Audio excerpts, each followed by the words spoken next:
Всем привет! Сегодняшняя тема — нағыз өнер, қолөнер. Настоящее искусство — это ручное мастерство.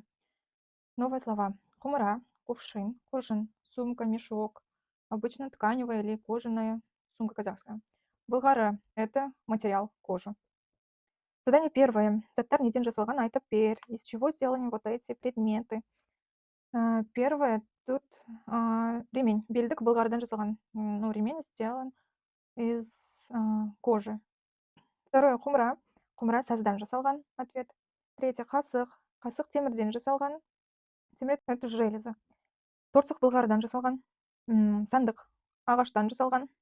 Қоржын матадан жасалган. Ертоқым ағаштан, былғарыдан және темірден жасалган. Томар былғарыдан және жіптен жасалган. Девятое — тонус табақ. Табақ қыштан жасалган. Десятое — домбыра. Домбыра ағаштан жасалган. 11 қамшы ағаштан, былғарыдан жасалган. И самое последнее — бесік. Бесік ағаштан жасалган. Второе задание. Нужно ответить на эти 4 вопроса. Вопрос неден. Неден — это переводится из чего. Из чего сделан предмет. Қоржын неден жасалган. Қоржын мы уже сказали, как будет на русском. Из чего сделан қоржын. Қоржын былғарыдан, матадан жасалган. Это ответ. Тымақ неден жасалган. Тымақ — это казахский головной убор. Тымақ былғарыдан, матадан жасалган. Кітап неден жасалган. Кітап, знаете, что это книга. Книга, кітап қағаздан, қағаз ағаштан жасалган. Книга сделан вот из бумаги, қағаздан, а қағаз — это бумага, а бумага сделан из дерева. И неден жасалган. И кирпичтен, ағаштан жасалган. И, знаете, это дом. Третье. Здесь просто вам нужно читать этот диалог. Диалог прочитайте. Потом четвертое задание. Здесь, ссылаясь на этот текст, диалог, вам нужно ответить на эти вопросы. Первый вопрос. Ата ағаштан қандай заттар жасаған? Дедушка какие предметы сделал из дерева? Ответ.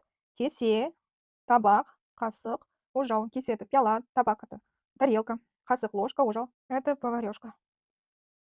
Второе. Ата былғарыдан қандай заттар жасады? Дедушка из кожи какие предметы сделал? Это ответ. Тумар, ертоқым, торсық. Третье. Ата ең алғаш қандай, ең алғаш не жасады және ол неден жасалған? Дедушка в первый раз что делал и из чего сделал? Ең алғаш, ответ, ең алғаш ағаштан қамшының сабын, одан кейін бесік жасаған. Четвертое. Атадан бала не сұрады? Что спросил ребенок у дедушки? Ответ. Заттардың неден жасалғанын сұрады. Он спрашивал, из чего сделан эти предметы.